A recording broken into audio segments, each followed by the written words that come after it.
What's going on, traders? Welcome back to my YouTube channel. Hope you're doing well. So, as promised, we're going to be going over the weekly Forex outlook and reviews, moving into the almost, I would say, third week of the month. We've seen a very interesting week with dollar strength. And to be brutally honest with you, I don't see any of that changing as of yet. There's a little bit of confusion with JPY and understanding pound. I know we had strength from pound last week, but we can see a lot of rejection coming in at the end of the week. So we're just trying to figure out as we go over the markets today, are we going to continue to see pound strength, or are we going to see yen kicking in and see some market conditions showing that sentiment of yen strength? But what we're going to do today is we're going to go over the 10 pairs as we usually do, looking at the 4H time frame.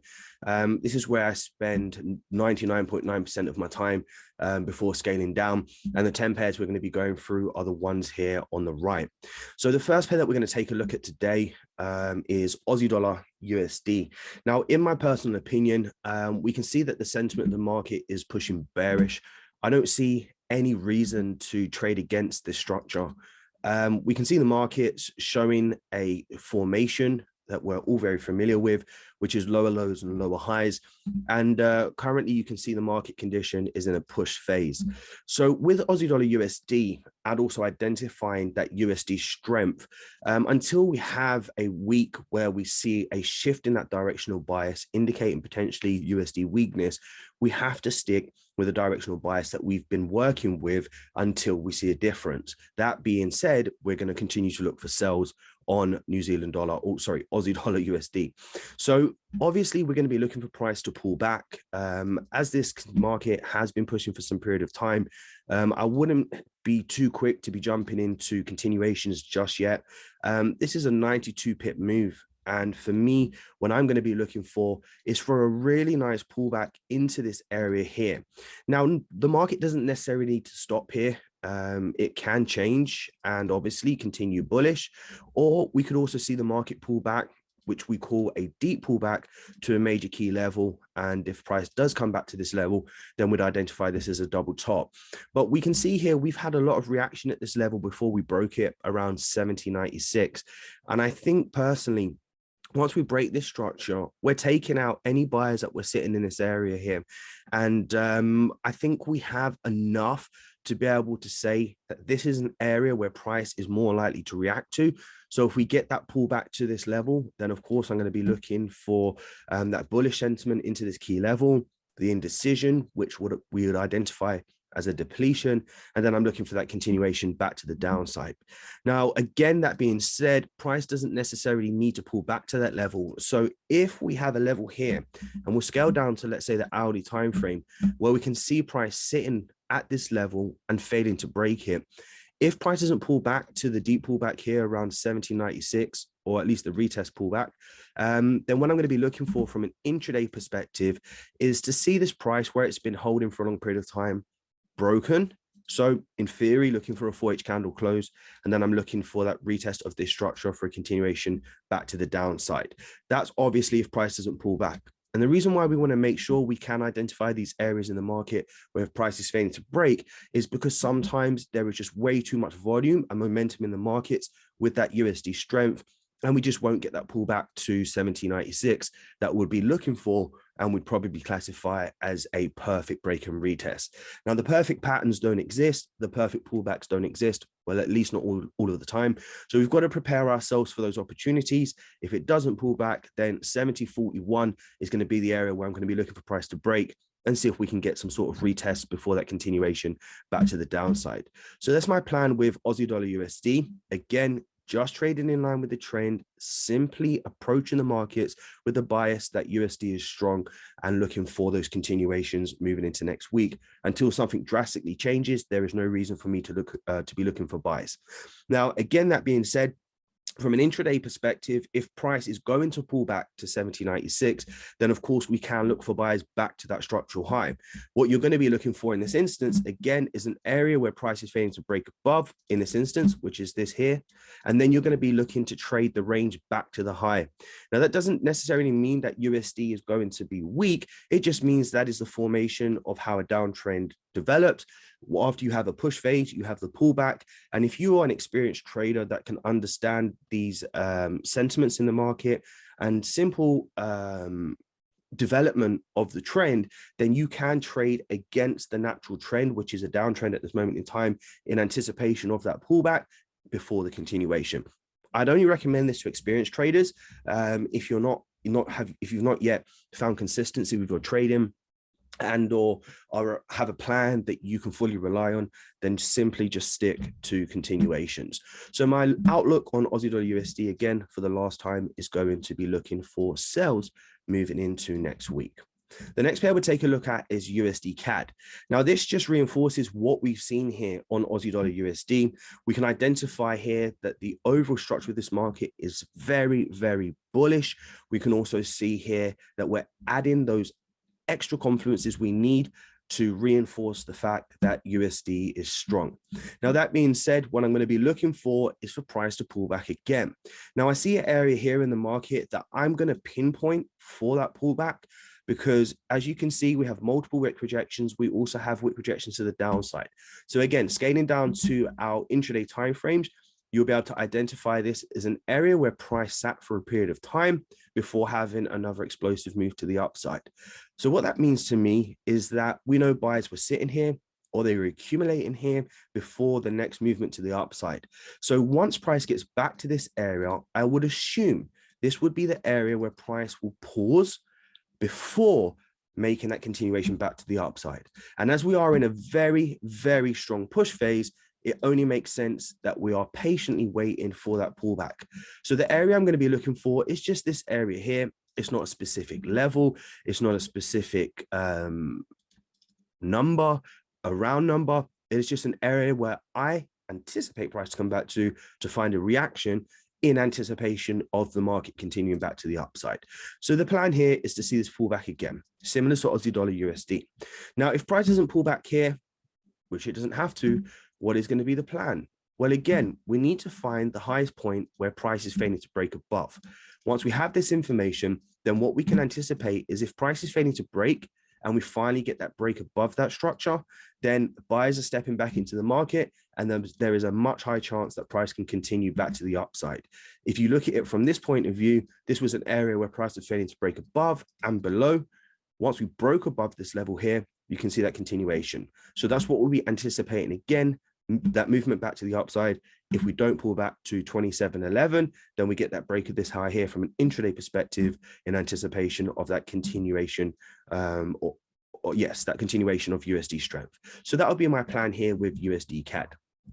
Now, as I mentioned in the beginning with Euro Yen, we have seen yen weakness for a period of time, but we have come to some all-time highs here for quite some time. If we scale back, you can see here we have not been this high for an extremely long period of time.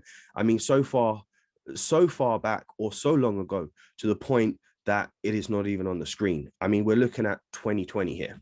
Now in 2022, 2 years later. So I'm thinking to myself, is the euro going to continue to strengthen and continue to push higher, or are we going to have a correction with the yen? I think personally, I don't have a bias on this. And for that reason, because I'm a selective trader, I'm not going to give any analysis. But my gut instinct tells me that we are going to have a continuation to the downside, because we're seeing a lot of depletion with even pound JPY, where we're getting huge rejections from the highs, and yen is now starting to show some signs of strength. So for me, I personally would say, and disclaimer, I could be 100% incorrect with every bit of analysis that I'm giving you here now. So please make sure this is not financial advice, that you do your own due diligence and you make your own decisions when looking for trades. But I personally, if I was looking for this, based on the data that I'm seeing, I would use this area here as my final point to see if the market will come back to this area of reaction before continuation down. If we don't, I'm going to stay clear of Euro Yen and more than likely stay clear of pound JPY unless I can find confluences to add to either Euro strength singularly or pound strength singularly. At the moment, I think the yen is a bit all over the place, and I'm going to just play on the side of caution. So that's my analysis on Euro Yen. Now, Euro USD is a little bit more easier because we know that we have that USD strength. Now, you can see here, though, for a period of time, we were moving sideways, which would make a lot of sense because if we go back to Euro Yen, you can see Euro has been extremely strong. And with Euro Yen, we've had this movement to the upside. Whereas Euro USD, we've had this sideways moving market. So this is a battle between buyers and sellers, Euro strength and USD strength. And usually when you bring two strong currencies together, you get a market that consolidates. And that's what we see here. But for the first time in a long time, we've had this break below this area. Again, this was the lowest point is consolidation. We've broken out of it, we've retested, and we've had this continuation to the downside. This also gives me added confluence with the idea that Euro Yen now will continue bearish because we can see that the Euro is weakening because now we finally broken out its consolidation. And also on Euro Yen, it looks like we're topping out and we're starting to make the shift to the downside. So just like we see with Euro USD, we had this retest and continuation.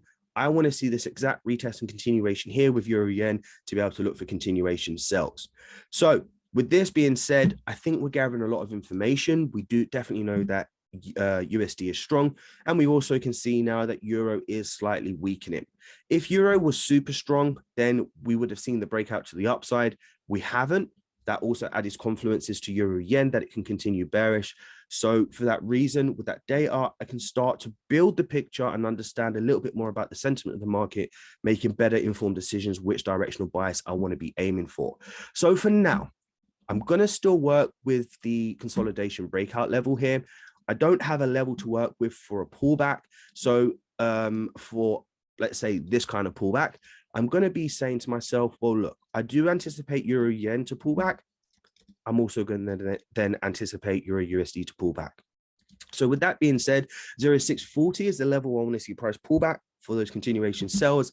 And again, in the case that it doesn't pull back, I'll use this structural low, again, scaling down, which is an area in the market where price is failing to break. And if we do get that shift to the downside again, I'm going to be looking for this kind of retest and that continuation. Again, this really all depends on how strong the dollar is going to open next week and if it's going to continue with that strength. There is nothing to tell us otherwise, unless there is some major news coming out that is really going to shift the market. And granted, I haven't checked that yet, but I rarely do until the day that I'm trading. So just be mindful of that. That's for you to do your due diligence and see if that potentially may be the case. But until then, I'm still sell bias from Euro USD. Moving on to pound JPY, adding some confluences here to the idea of price topping out. You can see exact same structure as Euro Yen. We have this structural high for a very long period of time. I mean, actually in more recent, I guess, April, this is the area where price made its final high. If we scale back though, you will see that it hasn't made this high for a very long period of time. So I do believe that this is the time where we will see Euro Yen and pound JPY starting to switch to the downside, indicating Euro weakness, whether it be short term or long term, who cares? But the point is, for the time that we're trading, which is next week, that is what we could be focusing on. And for the simple fact that we can already gather the information we need to understand what is going to happen to pound USD before even looking at it, because of that USD strength, then it only makes sense that we can kind of gauge pound weakness. So I'm going to be looking for price now to again pull back as we are in this very, very strong push phase. We have an area here in the market where we've had multiple reactions with wicks, price failing to break. Once we broke this area, you can see this rally to the downside or movement to the downside. So I'm going to be looking for this pullback to around this level. Let's put in a marker here. Again, it's an area, not a single number here or level. It's 167.34, and I'm going to be looking for those continuations. I'm not going to be jumping into any yen pairs just yet, unless the market screams at me and tells me that yen is super strong. So I'm going to again play on the side of caution and just look for price to pull back and see if we get those continuations. So that's my analysis on pound JPY. The next pair that we'll take a look at is USD JPY. Now, you can see when we looked at Euro Yen, or Euro USD, we had that sideways moving market because we had Euro strength indicated with Euro yen. We also have USD strength across the sentiment of the market. Here you can see USD strength is really predominant. But remember, if you bring two strong currencies together, you get a sideways moving market. We can see with all the other USD pairs that we have clear evidence that USD is strong. Here on USD JPY, what phase are we entering now? We're entering that consolidation phase. Now, when you bring a strong currency together, USD, and you bring another strong currency together, which is maybe JPY, looking at Euro yen going bearish and pound yen going bearish, what do we have? We have a sideways moving market. This could be an indicator or an indication to us that we might just be on the right side of our analysis in seeing Euro yen go bearish and pound JPY go bearish. Otherwise, why would this be consolidating? Who knows? Now, I would say that I'm looking for buyers on this, but because I'm gathering information across the sentiment of the market that yen's potentially strengthening, I could use USD JPY to gauge that if this continues to consolidate, then I'm on the right side of the market next week, meaning USD strength and yen strength. But if I start to see a breakout to the upside or to the downside, then I can start leaning more towards one currency than the other because I know these two are strong. And if one supersedes the other, then it would make sense that we would expect the market direction to follow the information that we would gather from USD JPY. So I don't have any analysis on this. I just have information to gather, and I'm just collecting information to try and figure out where I could be trading next week so that I'm on the right side of the market.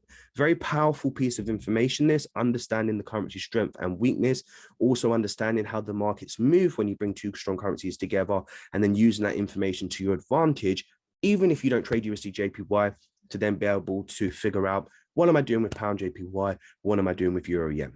So that's my analysis on USD JPY. Next pair we'll take a look at is USD Swiss Franc. Now, again, it's plain and simple. We can see that USD Swiss Franc is pushing to the upside. That is because of USD strength. We don't have much information here to tell us that Swiss Franc is going to start to strengthen, even though we're at a high here. I think at the moment, across the sentiment in the market, it is super clear that USD is strong. We've had a breakout from this consolidation, and you know what that means. We're going to use this level here to see if we get this pullback after this push phase and see if we can get a retest and or a reaction from this level before we have this continuation to the upside. Now, I don't trade USD Swiss Franc. I'm really not a big fan of Swiss Franc. So personally, I will only use this to continue to add value to identifying that USD strength. But for those that trade it, I would personally be looking at this pullback to 98.05 to see if we get a reaction and a continuation next week. Next pair we'll take a look at is New Zealand Dollar USD. Plain and simple again, guys, we can see that USD is super strong. We have this beautiful downtrend where we have these lower lows, lower highs. We have a breakout from the level here, a really nice retest and a continuation. And it just goes to show traders that if you're patient, you wait for the setups to form, you know what you're looking for, and you trade them on a continuous basis, there are so many opportunities that are available to you, maybe not on a daily basis, but definitely on a weekly basis. And if you remind yourself that it's only really one trade that you need a week to be able to sustain you, to get to that 10% you need to pass your challenges, or to at least make a decent amount of money, you'll be more selective, you'll be more patient, you'll be more disciplined, which of course then means you won't do anything that is dumb to affect your trading, i.e. revenge trading, increasing your lot size, taking more trades than you should be taking. And when you learn to become a patient trader and you develop that skill, that you're in control and that you can trust yourself, the confidence that you're going to have to execute your trades, to hold your trades, to make informed decisions is going to be unbelievable, to the point that you'll get to a stage in 3 or 6 months and you're going to look back and you're going to say, I've come this far. It's happened so quickly and I can't even believe it. But it can only happen if you master yourself, You continue to remind yourself that there are opportunities every week. I've just got to be patient. Allow time to play out. Your rewards will follow. Just remember that. So USD, that's all we're focusing on right now, by the looks of it. We're in a strong push phase on New Zealand Dollar USD. We're simply looking for that pullback to this key level and that continuation. Again, you have to be patient. These are 4-hour candles. It may take 8 hours, 12 hours. It may take a day or two to get back here. Again, it doesn't have to come back here either. But for those traders who are looking for those clear, concise patterns with evidence that you can really trust and believe in, then wait for price to get back to 64.27. If we don't, then we do again have an intraday level here, where if we scale down to the 30-minute time frame, we have an area in the market where price is failing to break. And again, similar patterns that we can see all over the market, especially with pairs that have USD in them. And what we're going to be looking for here is a break of this low, a retest, and a continuation, just keeping it stupidly simple. So that is my plans with New Zealand Dollar USD. Next pair we'll take a look at is Pound USD. Now, Pound was also in a consolidation, okay? Now, the reason for that is if we go back to Pound JPY, you can see Pound was strong. We also know, looking at the sentiment of the market, that USD has been strong. Again, just to drive home this point, if you bring two strong currencies together, what do you get? A consolidation. Once we broke out of this, look at this movement to the downside. Now, I'm not saying that news couldn't have played a part in this, but regardless, we're seeing consistency in our analysis here. We're seeing consistency in our approach to the markets. We're seeing consistency how we read the markets to understand, should I be looking for sells or should I be looking for buys? And with that consistency, we're creating certainty in our approach. What you don't want to do is to develop a half-hearted approach to your analysis and just say, well, when I come to the markets and I see a bearish candle or a bullish candle, I'm just going to take a buy or sell. You've got to get comfortable with a process or a routine, just like we're doing today, where you can come, you can analyze the market, you can identify what is happening with one pair or one currency, not just looking at trends, not just looking at retests or patterns, identifying the sentiment of the market, currency strengths and weaknesses, looking to identify what the sentiment is. Is there synchronization in the market to continue to help reinforce that belief that you have that that market can continue moving? And that is what is going to make you a consistent and profitable trader. You don't want to wake up in the morning, 6 o'clock, come to your chart, say, oh, that's a sell, that's a buy. You want to be talking about your trading like you really, really love what you're doing. Like you really have a good understanding of what you're doing. Just like somebody whose hobby is football and they're able to reel off footballers' names, date of births, top t-shirt numbers or football numbers, whatever you want to call it, how many tournaments they've won, etc., etc. You know, you want to get to the stage where this becomes that. And you know that the trade you took, you can sit down with me and you can explain how you took that trade with enthusiasm, feeling pumped, understanding every element of that trade, why you took it, why you took profit, why you trailed your stop. If you're not doing that yet, guys, there's not enough passion. There's not enough drive. You're either putting too much pressure on yourself, you're forcing it, or you're just really not that interested. Think about it. Anyway, let's continue with this analysis and move on. Pound was showing signs of strength. We can see with Pound JPY. USD is showing signs of strength, which we can see in the sentiment of the market. What do we get? A consolidation. Two strong currencies with each other, sideways moving market. Now we've had this breakout. What does that tell us? Well, it not only tells us that USD is strong, it can also be telling us that pound is weak. What does that mean? Well, look here. If pound is weakening and we're starting to see strength with the yen, because we have a sideways moving market here, there's a very high chance that pound USD can continue bearish next week. So what are we looking for? We're looking for a pullback to the consolidation, and they're looking for that continuation. Now, this is a very deep pullback, which may or may not happen. So be prepared. What I usually like to work with, especially with strong push phases here, is a 50% retracement level. 50% retracement level usually tells us, once we scale down to a lower time frame, is that this is an area in the market where prices reacted to before, and there's a high chance that this could be the retest level before the continuation. That's all it means. So I will be looking for potentially a 50% retracement. I would potentially be looking for the deep pullback to the consolidation. And of course, if we don't get that, then you know the next plan of action. If USD continues to maintain strength next week, then we're just looking for the break of the low, again, scaling down to an intraday time frame, which is an area in the market where price is failing to break. I'll be looking for that break retest and that continuation. So that's my plan with pound USD. Final pair we'll take a look at is gold. And I'm going to be honest with you, as we've been consolidating for a very long period of time, and we don't really have a clear directional bias and or trend here, I think I'm going to leave this one on a back burner. It's safe to say that if price breaks out of the high, there is a very high chance we continue bullish. And if we break out of the low here, it's pretty safe to say that there's a very high chance we'll continue bearish. But other than that, traders, I don't want to give you analysis on gold as if I'm able to read or predict the future. I'm only going to work with currencies that I fully understand, looking at the sentiment of the market, that I am almost guaranteed that the market will continue in that direction. With gold, I really don't know. But that's my thoughts for this week. I hope you've enjoyed the weekly Forex and Outlooks, weekly Forex, that one. And my thoughts are USD strength, potentially pound weakness, yen potentially strengthening. Euro, a little bit not sure of just yet, but I guess if I'm looking for yen strength and USD strength, then I'm looking for euro to weaken as well. Let's see what happens, traders. I just want to wish you an absolutely epic week ahead. Stay patient, stay disciplined, be consistent, guys. And as I always say, continue to trust the process. Hey, and subscribe if you're new. Hit that like button for me. It really does wonders just to share this content, and turn on notifications because there'll be another video coming very soon.